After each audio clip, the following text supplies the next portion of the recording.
Hello, I'm Bob the Booker and welcome to my channel. Today I just wanted to do a little wrap up of the books I read over the last week or so. And it's been a nice fun one. I think I have, I'm sort of in a, well, I finished reading the International Booker shortlist first and foremost, and then that's now meant that mentally I'm a little bit like, ooh, I can read other things before I go on to then read the Women's Prize shortlist.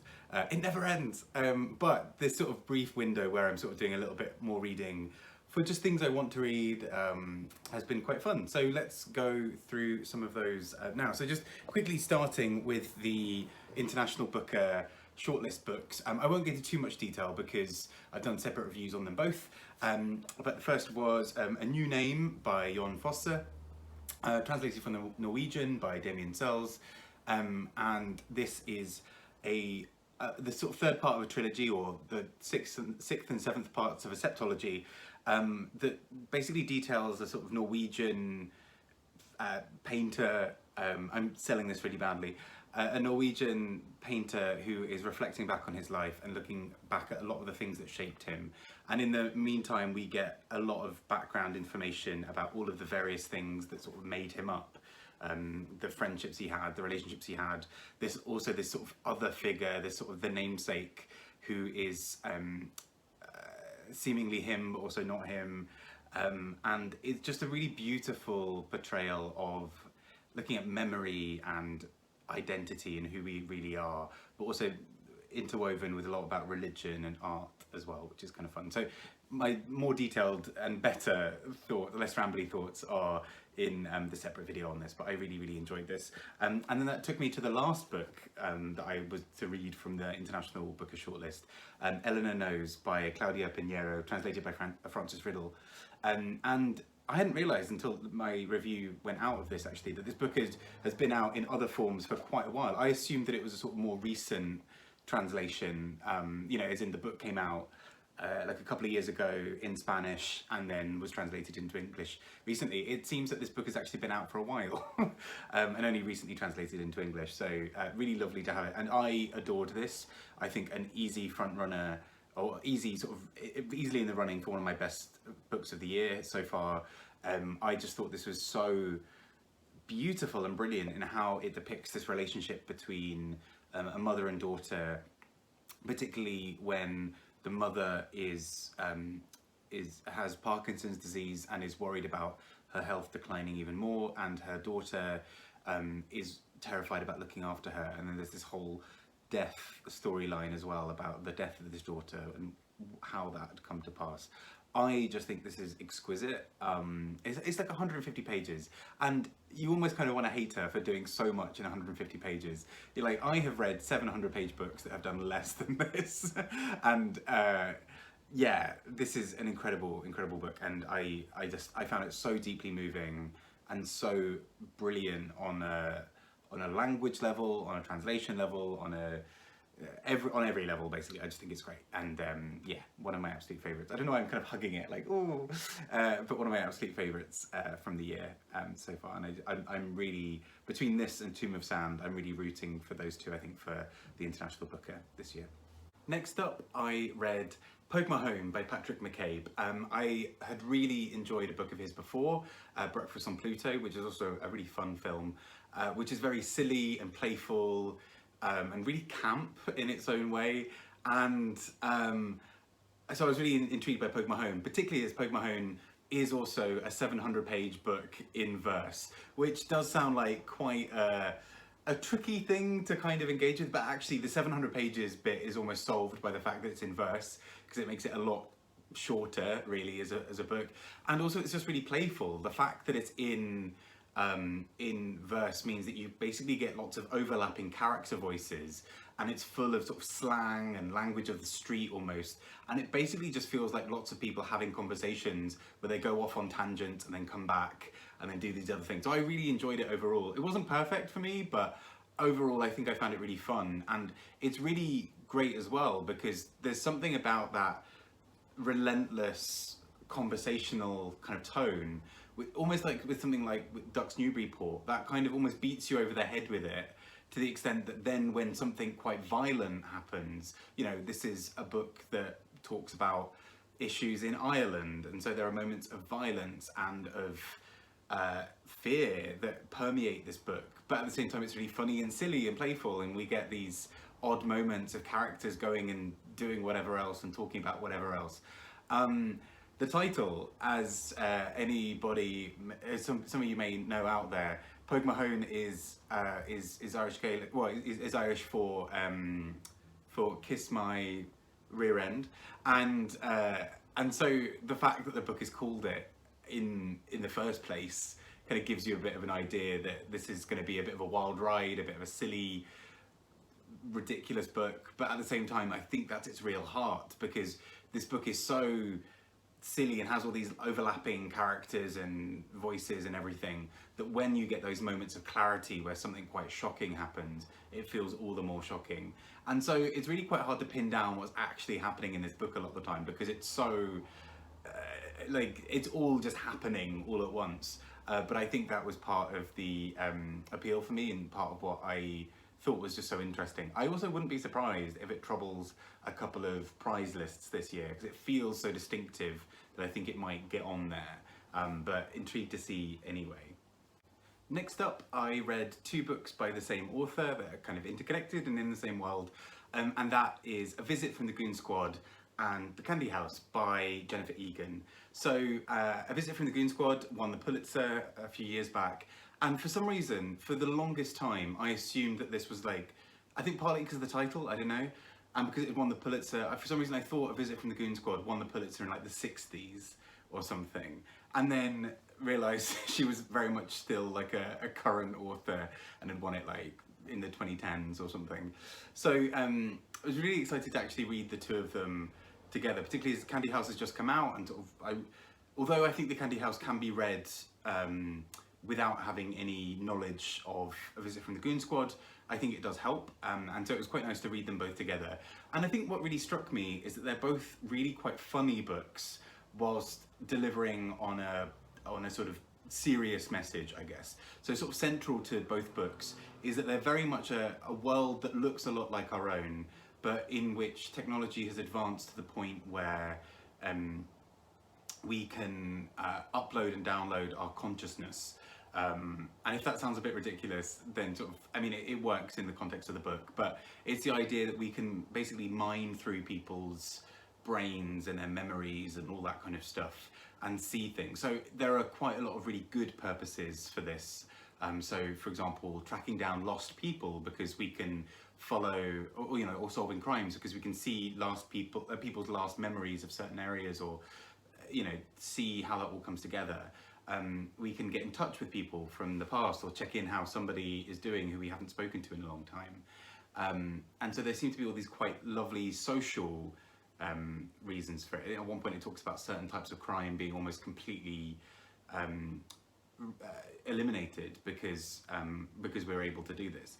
However, another key part of this book, of this sort of this world, is that there are quite a few nefarious ways that it's used. You know, really hacking into people's thoughts in a quite uncomfortable way, in a way that sort of takes away some sense of humanity. And I really quite enjoy the sort of central idea of this. I mean, I will say occasionally I got a bit lost because there are a lot of characters that all seem to overlap. But both books I found really quite enjoyable. There's a sort of silliness and playfulness to it, but there is quite a serious point ultimately behind it. And I think overall I just found both books really enjoyable, and I'm really glad I have read them. It's now that thing where I guess if there is a third book that comes out in this universe, I probably should read it because I did enjoy them. But I'm just really enjoying kind of, it was sort of a bit of a little bit outside what I typically read, even though I realise it's like a piece of literary fiction that won the Pulitzer.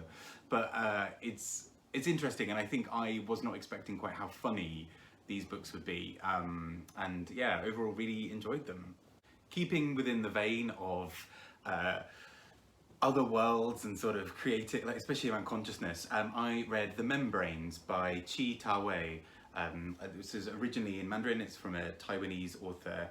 And I thought it was quite an interesting read. I heard about it through Jen the Librarian, who has been doing a queer writing in translation read along. So I'm a good few months behind.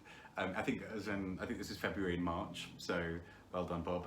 But it's a very, very short book that deals with essentially these ideas of sort of, I think it's sort of set around particularly the 2070s and 2090, that kind of time. But it does sort of do quite a few flashbacks to sort of various other parts of time. And the sort of central character, Momo, is sort of trying to work out a little bit about her mother and about her parents and her life more generally. There's a whole discussion in there about cyborgs and androids versus humans and how they all play into each other's worlds. And I did find it quite interesting. I will say overall I didn't fully connect with it. I think I found it a bit... I think there was a bit of world building that was really well developed but took a lot of description. And I think there were parts of world building that just didn't work for me.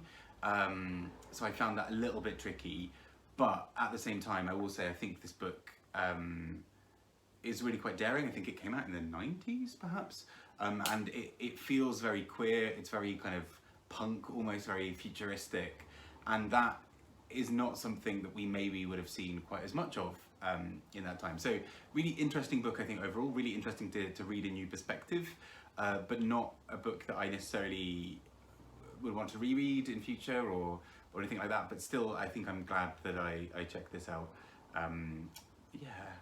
Yeah. And then just a quick roundup of a few other books I read this month. And again, I realise this looks like a lot of books, and it is, but I also had some time off and some time alone in my friend's flat, so I've been able to really get on with the reading. So the first was Martha Wainwright's autobiography, or sort of memoirs, that came out recently, Stories I'm Afraid to Tell You. And I only really a little bit know of Martha Wainwright. I know a few of her bigger songs. I really love Rufus Wainwright, her brother, and I feel quite guilty because so much throughout this memoir is her saying, oh yeah, I was invited to this event and everyone just kept on telling me how much they loved Rufus. I'm like, oh, sorry. That's probably me. I mean, I wouldn't have done that at an event, but that's me reading this book being like, oh, she knows, she's related to Rufus. And she's really quite fascinating, I think. This book is full of some quite dark times that she went through. So she talks a lot about her struggles within her career, particularly her early parts of her career, being a woman in the music industry, and a lot of the horrific things that can come with that. She speaks a lot about her own problems with various substances, her difficulties around childbirth, and particularly just there's a really quite haunting passage where she talks about her child sort of just after having been born really being in a, every moment was sort of touch and go about whether he would survive. And so a really quite heartfelt, emotional book. But at the same time, she has these sort of really playful moments where she starts talking about like, oh yes, when I was hanging out with that celebrity, oh, you know them. And there's something so funny about the way she name drops in this book, because it's never really done in like a fully ridiculous way, but you can tell she's kind of enjoying it. Like, I mean, I listened to it as an audiobook and you can kind of hear in her voice that she's like, oh yeah, when I was doing this show with this person. But actually at the same time, she speaks quite movingly about what it's like to be in someone else's shadow. So not only her brother Rufus, but she's from a very musical family. Both of her parents were musicians and quite respected folk musicians. Her father is sort of looms large over large parts of her career and her life, as does her mother. And it's really, and there are various cousins and aunts and other people who make music as well. And so there's this sort of, at one point there's this beautiful moment with this kind of kinship where she meets Sean Lennon, son of John Lennon. She meets a few other sort of children of famous musicians, particularly ones who are themselves musicians, and their struggles to really forge an identity that's all theirs without being in someone else's shadow.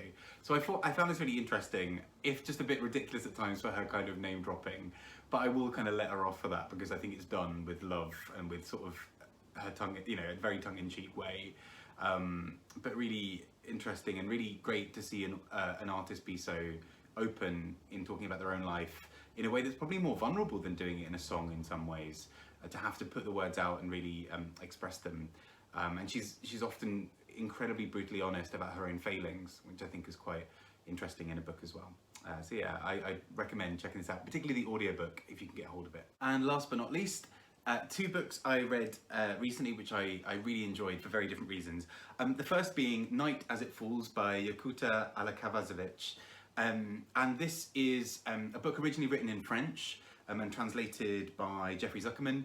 And this is, essentially it deals with, I mean, I quite like books basically that have this, where there's a character who is deeply unlikable and they're almost unknowable because they are so off and so at odds with everybody else. And that's what we get with Amelia in this book, who is tricky, let's say. She sort of keeps disappearing, she's quite horrible to other characters around her, and she's so sort of obsessed with these big political and philosophical ideas, but sort of seemingly ignoring a lot of the very practical things around her, like being a decent human. And what's really interesting in this book is watching how other characters sort of navigate around her.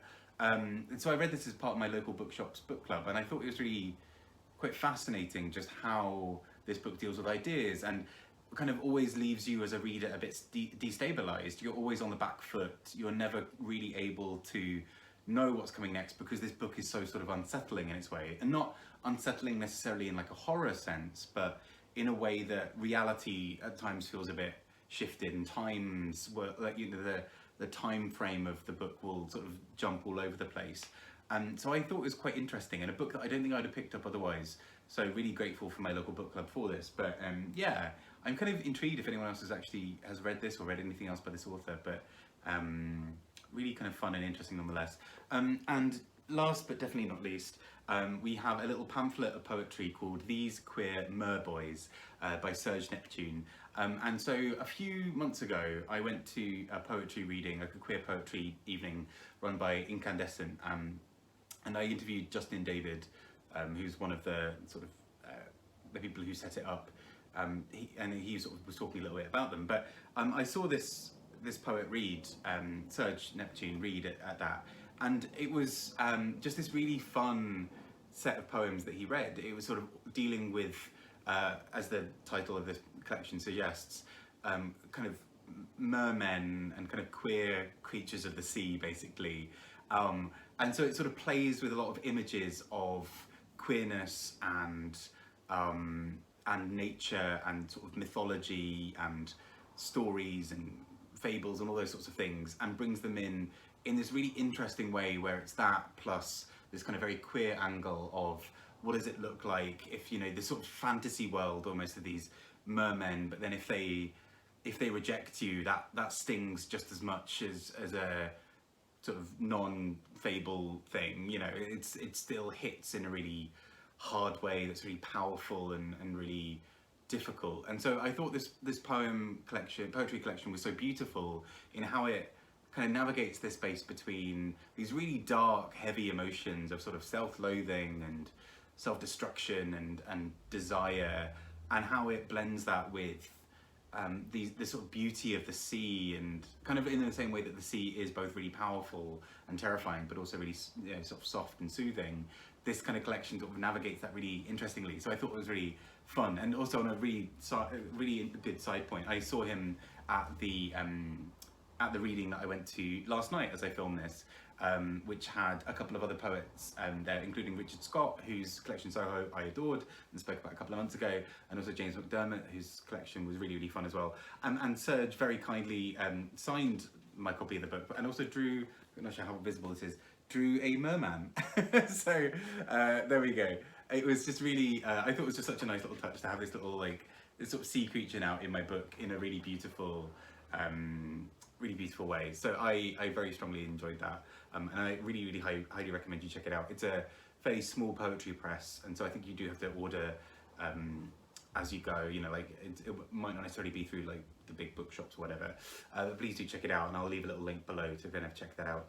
But yeah, those are the books I read this week. I really strongly enjoyed them. I think I'd had a really good time with them all, and I'm really looking forward to, I'm about to go into Women's Prize mode a little bit, but I'm going to try and pepper in a few books that I, for my own pleasure as well.